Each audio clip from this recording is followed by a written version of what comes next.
Hello దోస్తులు, అమ్మ first time బెంగళూరుకి వచ్చింది.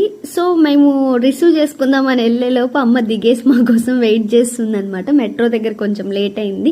అమ్మకి నీ ఎక్స్పీరియన్స్ ఎలా ఉంది అని చెప్తే నేను ఇంకొకసారి బెంగళూరుకే రాను అని అంటుంది. సో నైట్ అంతా మంచిగా ప్లాన్ వేసుకొని మరుసటి రోజు ఎర్లీ మార్నింగే బయలుదేరి బ్యాగ్ తీసుకొని రూమ్లో నుంచి బయలుదేరుతున్నాం. మెజెస్టిక్ వరకు బస్సులో వెళ్తున్నాం. ఇక్కడ మెజెస్టిక్ దిగిన తర్వాత మా చెల్లికి నాకు మిడ్ పాయింట్ అది. సో మా చెల్లి కోసం వెయిట్ చేస్తున్నాం. తర్వాత మా చెల్లి కూడా వచ్చిన తర్వాత ఇంకా రైల్వే స్టేషన్కి వెళ్తున్నాం అనమాట. ఎక్కడికి వెళ్తున్నాము అంటే మైసూర్ వెళ్తున్నాం. మైసూరు ట్రిప్ అంతా ఒక రోజు సరిపోతుంది కదా అని చెప్పేసి సో మైసూర్లో దిగినాం. ఇప్పుడే దిగిన తర్వాత మైసూర్లో ఎక్కడికెక్కడికి వెళ్తున్నాం, ఏమేం ప్లేసెస్ చూస్తున్నాం, మా బడ్జెట్ ఎంత అయింది, ప్రతి ఒక్కటి నేను ఇన్ డీటెయిల్గా మీతో షేర్ చేస్తాను షార్ట్స్ రూపంలో. So stay tune. ఇక్కడ క్యాబ్ తీసుకొని మేము వెళ్ళామన్నమాట. So bye bye.